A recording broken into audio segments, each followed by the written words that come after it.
කෙම්තක්සලාව YouTube channel නරඹන දරුවන් සියලු දෙනාම සාදරයෙන් පිළිගන්නවා. අද අපි මේ වීඩියෝ පටයෙන් සාකච්ඡා කරන්න බලාපොරොත්තු වෙන්නේ 2018 වර්ෂයේ ව්‍යුහගත රචනා කොටසේ 4 වෙනි ප්‍රශ්නය. සාමාන්‍යයෙන් 4 වෙනි ප්‍රශ්නය ඔයගොල්ලෝ දන්නවා ගොඩනැගෙන්නේ කාබනික රසායනය කොටසේ. දැන් ඔයාලා හැමෝම මේ 2018 ප්‍රශ්න පත්‍රයේ ව්‍යුහගත රචනා කොටසේ 4 වෙනි ප්‍රශ්නය හොඳින් 3 පාරක් විතර කියවගෙන ඔයාලට දැනෙන වැදගත් කරුණු ටික වෙනම කොලයක් අරගෙන සටහන් කරගන්න. දැන් අපි බලමු ඔයාලා සටහන් කරගත්ත කරුණුයි මම සටහන් කරගත්ත කරුණුයි අතර තියෙන වෙනස්කම් මොනවද කියලා. බලන්න දරුවනේ මම සටහන් කරගන්න තියෙනවා මෙන්න මෙහෙම.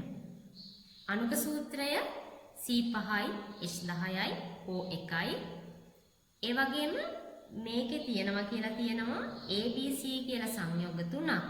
මේ සංයෝග තුන එකිනෙකට ව්‍යුහ සමාවයවික වෙනවා. ඒ කියන්නේ මේක ත්‍රිමාන සමාවයවිකයක් වෙන්නේ නැහැ.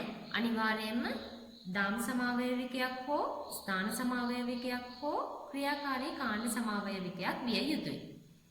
ඊළඟට කියලා තියෙනවා ඊළඟ කරුණ විදිහට 2,4-DNP සංඝ කහ තැඹිලි අවක්ෂේපයක් ලබා දෙනවා කියලා. අපි දන්නවා 2,4-DNP සංඝ කහ තැඹිලි අවක්ෂේපයක් ලබා දෙන්නේ ඇල්ඩිහයිඩයක් හෝ කීටෝනයක් පමණයි කියලා. ඒ වගේම තුන්වන කරුණ විදිහට සඳහන් කරලා තියෙනවා රිදී කැටපත් පරීක්ෂාවේදී රිදී කැටපතක් ලබා නොදේ කියලා. අපි දන්නවා රිදී කැටපත් පරීක්ෂාවේදී රිදී කැටපතක් ලබා දෙන්නේ ඇල්ඩිහයිඩ සහ කීටෝන වලින් ඇල්ඩිහයිඩ පමණයි. එහෙනම් මේ ප්‍රශ්නයට අදාළව අපි පිළිතුර ලිවීමේදී අපි අනිවාර්යයෙන්ම දන්නවා මේක රිදී කැටපතක් ලබා දෙන්නේ නැත්නම් එහෙනම් මේ සංයෝගය අනිවාර්යයෙන්ම කීටෝනයක් පමණයි කියලා. ඒ වගේම ඊළඟ වැදගත් කරුණක් දීලා තියෙනවා අපිට සෝඩියම් බෝරෝහයිඩ්‍රේට් එක A D සංයෝගය ලබා දෙනවා B වලින් E සංයෝගය ලබා දෙනවා සහ C වලින් F කියන සංයෝගය ලබා දෙනවා කියලා. ඊටත් පස්සේ දීලා තියෙනවා ග්‍රීනාඩ් ප්‍රතිකාරකය සමග B G කියන සංයෝගය ලබා දෙනවා සහ C කියන සංයෝගය H ලබා දෙනවා කියලා. එහෙමනම් දරුවනේ දැන් අපි බලමු C5 H10යි O කියන අණුක සූත්‍රයට අදාළ කීටෝන ව්‍යුහ සමාවයවික ටික මොනවද කියලා. පළවෙනි එක විදිහට අපිට ගන්න පුළුවන් CH3 CH2 CH2 CO CH3 කියන ව්‍යුහය. මේකෙදි දෙවන කාබන් පරමාණුවේ තමයි C දිත්ත බන්ධිත O කාණ්ඩය තියෙන්නේ. ප්‍රශ්නයට අදාළව අපි දන්නවා මේ ව්‍යුහය එක්ක A වෙන්න පුළුවන්, එහෙමත් නැත්නම් B වෙන්න පුළුවන්, එහෙමත් නැත්නම් C වෙන්න පුළුවන්. තව ව්‍යුහයක් අපිට අඳින්න පුළුවන් CH3 CH2 CO CH2 CH3 කියලා. අපි දන්නවා මේ කාබන් පරමාණුව එන්නේ තුන්වෙනි කාබන් පරමාණුව. තුන්වෙනි කාබන් පරමාණුව මත තමයි C දිත්ත බන්ධිත O කාණ්ඩය තියෙන්නේ. මේ ව්‍යුහයත් එක්ක A වෙන්න පුළුවන්, එහෙමත් නැත්නම් B වෙන්න පුළුවන්, එහෙමත් නැත්නම් C වෙන්න පුළුවන්. තුන්වෙනියට අපිට අඳින්න පුළුවන් තවත් ව්‍යුහයක් CH3 CH CH3 CO CH3. මේ ව්‍යුහ සමාවයවිකයේදී වෙලා තියෙන්නේ කාබන් දාමයේ කාබන් පරමාණු සංඛ්‍යාව 4ක් වුණා. මේ පළවෙනි දෙකේම ප්‍රධාන කාබන් දාමයේ කාබන් පරමාණු 5යි. මේකෙදි විතරක් කාබන් පරමාණු 4යි. මේ ව්‍යුහයත් එක්ක A වෙන්න පුළුවන්, එහෙමත් නැත්නම් B වෙන්න පුළුවන්, එහෙමත් නැත්නම් C වෙන්න පුළුවන්. බලන්න දරුවනේ මෙන්න මේ ව්‍යුහ තුන විතරයි අපිට C5යි H10යි O කියන අණුක සූත්‍රයට අදාළව කීටෝන ව්‍යුහ සමාවයවික විදියට අඳින්න පුළුවන්. ප්‍රශ්නයට අදාළව අපිට දීලා තියෙනවා මේ ABC කියන සංයෝග තුන වෙන වෙනම සෝඩියම් බෝරෝහයිඩ්‍රයිඩ් සමග ප්‍රතික්‍රියා කරාම සංයෝග කිහිපයක් හම්බ වෙනවා කියලා. දැන් අපි බලමු අපි මේ ඇඳපු ව්‍යුහ තුනට අදාළව සෝඩියම් බෝරෝහයිඩ්‍රේට් සමග ප්‍රතික්‍රියාවෙන් ලැබෙන ඵල මොනවද කියලා. බලන්න දරුවනේ මේ පළවෙනි ව්‍යුහයට අපි සෝඩියම් බෝරෝහයිඩ්‍රේට් දැම්මොත් එහෙම මොකක්ද ලැබෙන්නේ? සෝඩියම් බෝරෝහයිඩ්‍රේට් දැම්මම සාමාන්‍යයෙන් කීටෝනයකට ඔක්සිහරණ ප්‍රතික්‍රියාවක් තමයි වෙන්නේ. මේකෙදි ඔක්සිහරණය වෙනවා CH3 CH2 CH2 COH HCH3 විදිහට. ඒ කියන්නේ කීටෝන කාණ්ඩය මධ්‍යසාර කාණ්ඩයක් බවට පත් වෙනවා.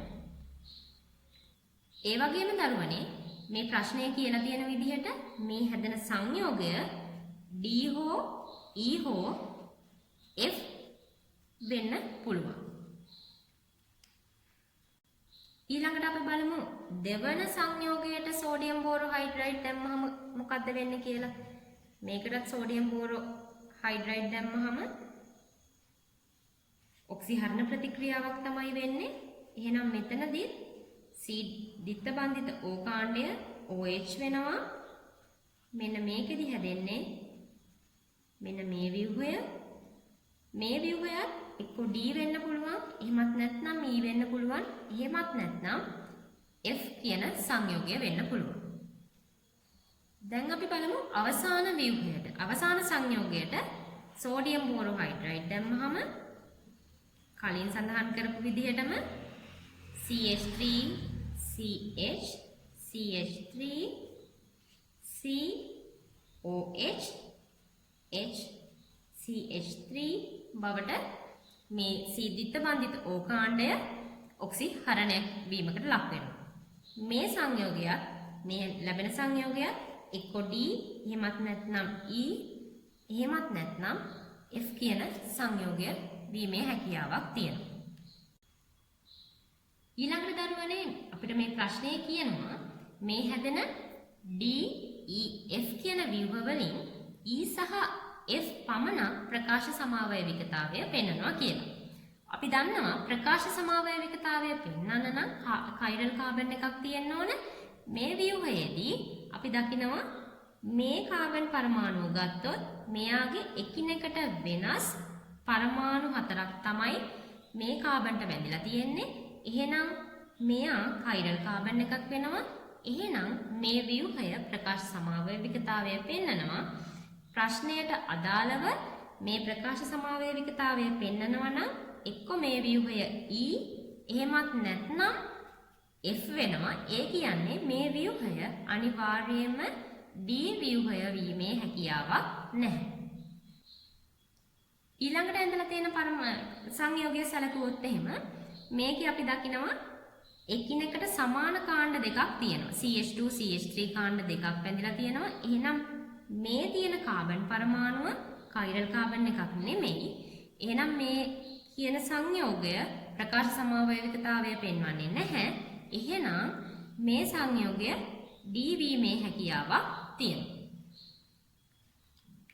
ඒ කියන්නේ දරුවනේ මේ සංයෝගය අනිවාර්යයෙන්ම E වීමේ හැකියාවක්වත් F වීමේ හැකියාවක්වත් නැහැ කියන එක. ඒ වගේම දරුවනේ අපි කලින් සඳහන් කරගත්ත කරුණු වලට අනුව D කියන සංයෝගය හැදෙන්නේ A ගෙන්. එහෙනම් මෙන්න මේ සංයෝගය අනිවාර්යයෙන්ම D වෙන්නත් බෑ C වෙන්නත් බෑ. ඒක අනිවාර්යයෙන්ම A කියන සංයෝගය විය යුතුමයි. දැන් අපි බලමු දරුවනේ අවසාන කීටෝන ව්‍යුහය. මේකට සෝඩියම් බෝරෝහයිඩ්‍රේට් දැම්මහම මම කිව්වා මෙන්න මේ විදිහේ ව්‍යුහයක් තමයි ලැබෙන්නේ කියලා. මේකෙදි මේ කාබන් පරමාණුව ගත්තහම එකිනෙකට වෙනස් කාණ්ඩ හතරක් තමයි මේ කාබන් පරමාණුව වටා තියෙන්නේ. එහෙනම් මේ සංයෝග මේ කාබන් පරමාණුව කයිරල් කාබන් එකක් වෙනවා. එහෙමනම් මේ සංයෝගයම ප්‍රකාශ සමාවයවිකතාවය පෙන්නනවා. එහෙනම් මේ සංයෝගය D වෙන්න බෑ. එක්ක මේ සංයෝගය E විය යුතුයි. එහෙමත් නැත්නම් F විය යුතුයි. දැන් අපි මේ සෝඩියම් බෝරෝහයිඩ්‍රේට් ප්‍රතිකාරකයේ යෙදීම මගින් හොයාගත්ත දරුවනේ A සහ D සංයෝග දෙක. දැන් අපි බලමු මේ ප්‍රශ්නේ තවදුරටත් කියවලා මේ ප්‍රශ්නයට අදාළව දැන් අපිට කියන්නේ B සහ C සංයෝග දෙක. B සහ C සංයෝග දෙක වෙන වෙනම ග්‍රීනාඩ් ප්‍රතිකාරකය සමග ප්‍රතික්‍රියා කරනවා. එහෙනම් අපිට දැන් මේ සංයෝගයෙන් අපි හොයාගත්ත A සහ D මොකක්ද කියලා. දැන් අපි බලමු B C සංයෝග වෙන්න පුළුවන් අනිත් සංයෝග දෙකට ග්‍රීනාඩ් ප්‍රතිකාරකය දැම්මහම මොකක්ද සිද්ධ වෙන්නේ කියලා. දැන් අපි කිව්වා මේකේ A වෙන්න බෑ, අනිවාර්යයෙන්ම මේ සංයෝගය එක්ක B වෙන්න ඕන, එහෙමත් නැත්නම් C වෙන්න ඕන. මේකට ග්‍රීනාඩ් ප්‍රතිකාරකය දැම්මහම ග්‍රීනාඩ් ප්‍රතිකාරකයේ විදිහට මේකේ දීලා තියෙනවා පළවෙනියට CH3 CH2 CH2 MgBr, දෙවනුව ජල විච්ඡේදනය H+ H3 H2O. දැන් මේකෙන් අපිට හැදෙන්නේ මොකද්ද සංයෝගය? CH3 CH2 CH2 COH සහ මේ ග්‍රීනාඩ් ප්‍රතිකාරකයේ තියෙන මේ CH2 CH2 CH3 කාණ්ඩය මේ කාබන්ට බැඳෙනවා සහ මෙතන තියෙනවා CH3 කාණ්ඩය. මේ සංයෝගය අනිවාර්යයෙන්ම E හෝ F විය යුතුයි. පේපර් එකේ දීලා තියෙන විදිහට දරුවනේ මේ හැදෙන සංයෝගය එක්කෝ G විය යුතුයි, එහෙමත් නැත්නම් H විය යුතුයි. ඒ වගේම අපිට කියලා තියෙනවා මේ G සහ H වලින් G පමණක් ප්‍රකාශ සමාවයවිකතාවය පෙන්වනවා කියලා. අපි බලමු මේ කාබන් පරමාණු අරගෙන මේ කාබන් පරමාණුවට එකිනෙකට වෙනස් කාණ්ඩ හතරක් නෙමෙයි තියෙන්නේ, මේ කාණ්ඩ දෙක සමාන කාණ්ඩ දෙකක් බැඳිලා තියෙන්නේ. එහෙනම් මේ සංයෝගයේ ප්‍රකාශ සමාවයවිකතාවය පෙන්වන්නේ නැහැ. ප්‍රකාශ සමාවයවිකතාවය පෙන්වනවා කියලා දීලා තියෙන පේපර් එකේ විදිහට G කියන ව්‍යුහය. එහෙනම් අනිවාර්යයෙන්ම මේ කියන සංයෝගයේ G වෙන්න බෑ, මෙයා H කියන ව්‍යුහය. එහෙනම් H හැදෙන්නේ වගේම මේ පේපර් එකේ කියලා තියෙනවා H හැදෙන්නේ C කියන ව්‍යුහයෙන්. එහෙනම් මේ තියෙන්නේ C කියන සංයෝගය. එහෙනම් මෙයා B වෙන්නත් බෑ, මෙයා C සංයෝගය. ඒ වගේම C සංයෝගයෙන් හැදෙනවා කියලා අපි මුලින්ම අපි ලියාගත්තා C සංයෝගයෙන් හැදෙන්නේ F කියන සංයෝගය. එහෙනම් මෙන්න මේ ව්‍යුහය F කියන සංයෝගය වෙනවා. එහෙමනම් දරුවනේ මේ දීලා තියෙන தත්ත්වවලට අනුව අපි දැන් හොයාගත්තා A D සංයෝග සහ C සහ F සංයෝග සහ H කියන සංයෝග ටික. දැන් අපිට B, E සහ G කියන සංයෝග පමණයි සොයා ගන්න තියෙන්නේ. අපි දැන් බලමු මේ අනිවාර්යයෙන්ම A වෙන්න බෑ. ඒ වගේම C වෙන්නත් බෑ. අනිවාර්යයෙන්ම මේ සංයෝගය B කියන සංයෝගය තමයි වෙන්න ඕන. සෝඩියම් බෝරෝහයිඩ්‍රේට් දැම්මහම අපි දන්නවා B කියන සංයෝගයෙන් ලැබෙන්නේ E කියන සංයෝගය. එහෙනම් මෙයා මොකක්ද සංයෝගය? E මේ සංයෝගය F වෙන්නත් බෑ. ඊට පස්සේ අපි බලමු මෙයාට ග්‍රීනාඩ් ප්‍රතිකාරකය දැම්මහම CH3 CH2 CH2 Br සහ ජල විච්ඡේදනය. දැන් අපි බලමු දරුවනේ ප්‍රශ්නයේ සඳහන් වෙන ආකාරයට B කියන සංයෝගයෙන් CH3 CH2 CH2 MgBr ග්‍රීනාඩ් ප්‍රතිකාරකය ජල විච්ඡේදනය කරායින් පස්සේ අපිට මොකද්ද හම්බ වෙන්නේ කියලා. මේකෙදිත් අපිට CH3 CH CH3 COH CH2 CH2 CH3 CH3 කාණ්ඩය CH3 කියන සංයෝගය අපිට ලැබෙනවා. ඒ වගේම මේ කාබන් පරමාණු මත එකිනෙකට වෙනස් කාණ්ඩ හතරක් බැඳිලා තියෙනවා ඔයාලට දැන් පේනවා.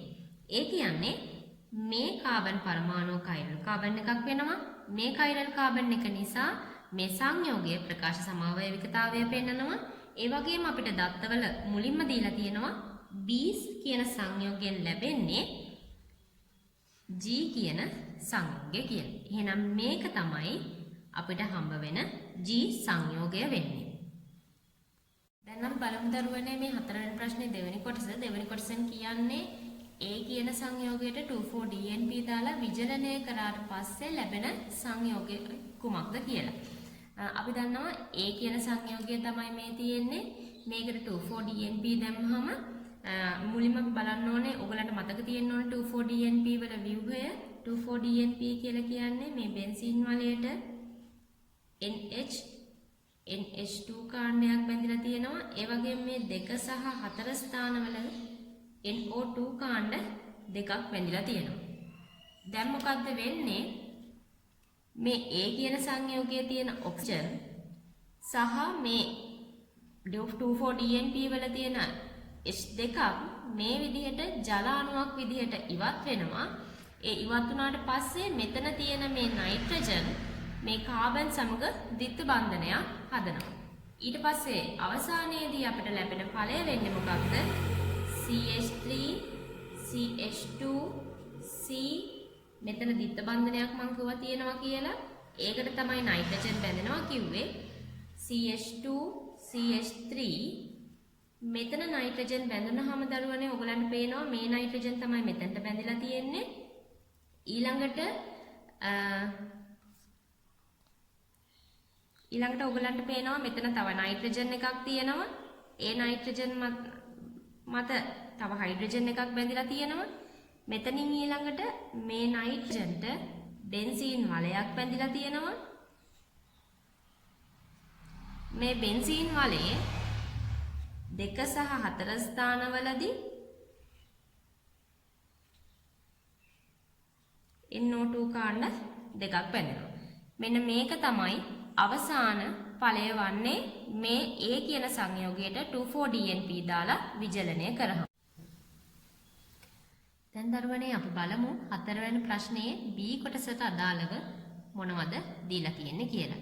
මේකෙදි ප්‍රතික්‍රියා 10ක් අපිට දීලා තියෙනවා. ඒ එක් ප්‍රතික්‍රියාවේ ප්‍රධාන කාබනික ඵලයෙහි ව්‍යුහය තමයි අපි අඳින්න ඕන. බලන්න පළවෙනියට තියෙන්නේ C6H6 ඒ කියන්නේ බෙන්සීන්. බෙන්සීන් වලට හයිඩ්‍රජන් රේනි නිකල් දැම්මහම දාලා 150 සෙල්සියස් වල රත් කරාම මොකක්ද වෙන්නේ කියලා තමයි අපෙන් අහලා තියෙන්නේ.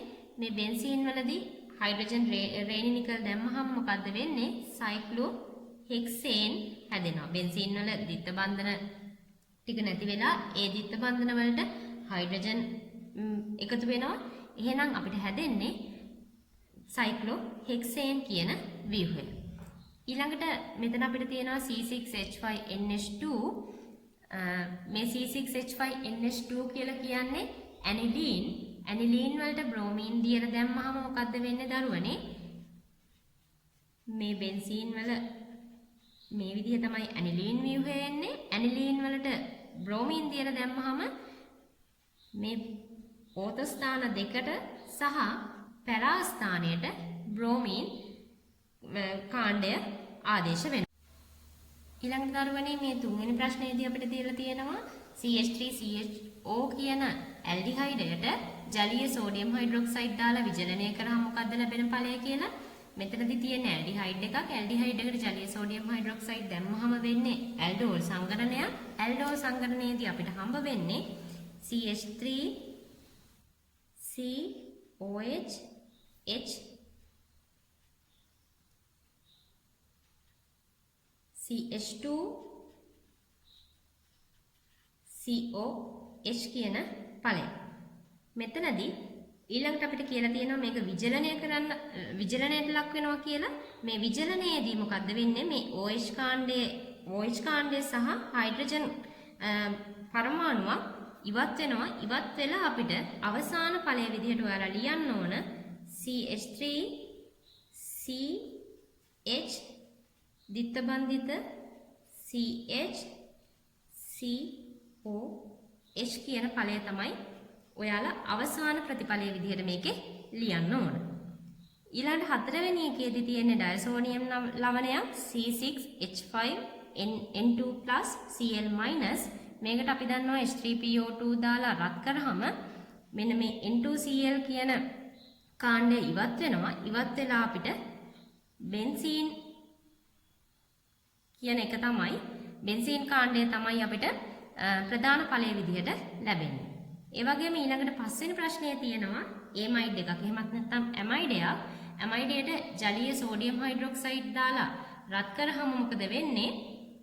මෙතනදී මේ CONH2 කියන බන්ධනය කැඩෙනවා. මේකෙදි ප්‍රතිඵලයේ විදිහට අපිට ලැබෙන්නේ ප්‍රධාන ඵලය තමයි ප්‍රධාන කාබනික ඵලයේ ව්‍යුහය තමයි අපි ලියන්න ඕන. මේකෙදි ප්‍රධාන ඵලය වෙන්නේ C2H5CO Na+ කියන ව්‍යුහය තමයි. ඊළඟට අපි බලමු දරුවනේ 6 වෙනි ප්‍රශ්නය. 6 වෙනි එකේදී තියෙන්නේ CH3CH දිත්ත බන්ධිත CH2 වලට සාන්ද්‍ර H2SO4. සාමාන්‍යයෙන් අපි දන්නවා තනුක H2SO4 දැම්ම නම් එහෙම මේ ව්‍යුහයට CH3CHOH CH3 කියන ව්‍යුහය තමයි ලැබෙන්නේ. ඒ වුණාට මේකෙදි විශේෂ ප්‍රතික්‍රියාවක් තමයි වෙන්නේ සාන්ද්‍ර H2SO4 දැම්මම. සාන්ද්‍ර H2SO4 දැම්මම මොකද වෙන්නේ? CH3CH SO3H සහ CH3 තමයි අපිට ප්‍රධාන ඵලයේ විදිහට ලැබෙන්නේ.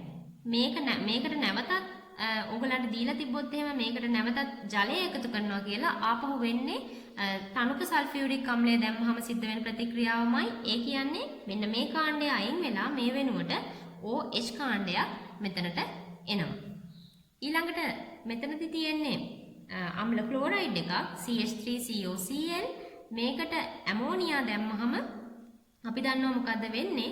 CH3CONH2. ඒ කියන්නේ ඇමයිඩ් එකක් එහෙමත් නැත්නම් ඇමයිඩ් එකක් හැදෙනවා. ඊළඟට 8 වෙනි ප්‍රශ්නයේ දීලා තියෙනවා C2H5COOH. මේක කාබොක්සිලික් අම්ලයක්. මේ කාබොක්සිලික් අම්ලයට PCl5 දැම්මහම මොකද්ද වෙන්නේ දරුවනේ? මේක C2H5COCl කියන අම්ල ක්ලෝරයිඩේ බවට පත් වෙනවා. ඊළඟට 9 වෙනි ප්‍රශ්නයේදී තියෙන්නේ C2H5OH H+KMnO4. මේකෙදි මොකද්ද වෙන්නේ? ඔක්සිකරණයක්. H+KMnO4 දැම්මම අපි දන්නවා මෙතනදී ඔක්සිකරණයක් වෙනවා. මේ ඔක්සිකරණය මේ මධ්‍යසාරය කාබොක්සිලික් අම්ලයක් දක්වාම ඔක්සිකරණය වීමක් තමයි සිද්ධ වෙන්නේ. එහෙනම් CH3COOH බවට C2H5OH පත් වෙනවා. ඊළඟට අන්තිම ප්‍රශ්නයේදී අපිට දීලා තියෙනවා C2H5COCH3. ඒ කියන්නේ කීටෝනයක්. කීටෝනයට HCN දැම්මම මොකද වෙන්නේ? C2H5C මේ දිත්ත බන්ධිත O වෙනුවට OH කාණ්ඩයකුත් මෙතනට CN කාණ්ඩයකුත් එනවා. මේක නියුක්ලියෝෆිලික ආකලනයක්. ඊළඟට මේකෙදි CH3 මෙතනට බැඳෙනවා. මෙන්න මේ විදිහට තමයි දරුවනේ ඔයගොල්ලෝ මේ B කොටසට අදාළ ප්‍රශ්න වලට නිවැරදි පිළිතුරු සපයන්න. එහෙනම් අපි බලමු දරුවනේ මේ 4 වෙනි ප්‍රශ්නේ C කොටස. මේක කියන්නේ ආලෝකයේ හමුවේදී CH4 ක්ලෝරින් සමග ප්‍රතික්‍රියාවෙන් CH3Cl සෑදීමේ ප්‍රතික්‍රියාව යාන්ත්‍රණය ලියන්න කියලා තමයි අපිට කියලා තියෙන්නේ. මේකෙදි මුලින්ම වෙන්නේ දරුවනේ Cl2 Cl කියලා අපිට මේ විදිහෙන් ලියන්න පුළුවන්. මේක සමවිච්ඡේදනයක් වෙනවා. මේ සමවිච්ඡේදනය අපි දක්වන්න ඕනේ අර්ධ ඊතල වලින්. මේක ආලෝකය හමුවේ H- කියලා අපි ලියනවා. ක්ලෝරින් මුක්ත කණ්ඩක දෙකක් සමවිච්ඡේදනය මගින් ලැබෙනවා. ඊළඟට මේ ක්ලෝරින් මුක්ත කණ්ඩකය CH4 සමග මම මෙතන හයිඩ්‍රජන් එකක් මේ විදිහට ලියන්නම්. අපි දන්නවා මුක්ත කණ්ඩකවල ප්‍රබලතාවය වැඩි. එහෙනම් ඒ නිසා මේ ක්ලෝරින් මුක්ත කණ්ඩකය හයිඩ්‍රජන් CH4 ගේ එක හයිඩ්‍රජන් බන්ධනයක හයිඩ්‍රජන් සමග HCl අණුවක් සාදනවා. ඒ වගේම ඊට පස්සේ යා CH3 මුක්ත කණ්ඩකයක් ලබලා දෙනවා. ඊළඟට මේ CH3 මුක්ත කණ්ඩකය නැවත ක්ලෝරීන් අණුවක් සමග මේ ක්ලෝරීන් නැවතත් විච්ඡේදනය වෙනවා. නැවත මේ CH3 මුක්ත කණ්ඩකය CH3 Cl හදනවා. ඒ වගේම Cl මුක්ත කණ්ඩකයක් නැවතත් පිටවෙනවා. මෙන්න මේ විදිහට තමයි ඕගොල්ලෝ මේ C කොටසට නිවැරදිව පිළිතුරු සපයන්න ඕන. මනම් දරුවනේ දැන් ඕගොල්ලන්ට පැහැදිලි ඇති අපි මේ හතරවෙනි ප්‍රශ්නයේ A B C කොටස් තුනම සාකච්ඡා කරා. මේ විදිහට තමයි ඕගොල්ලෝ මේ 2018 පේපර් එකේ සම්පූර්ණ ලකුණු ගණන නිවැරදිව පිළිතුරු සැපයිය යුත්තේ.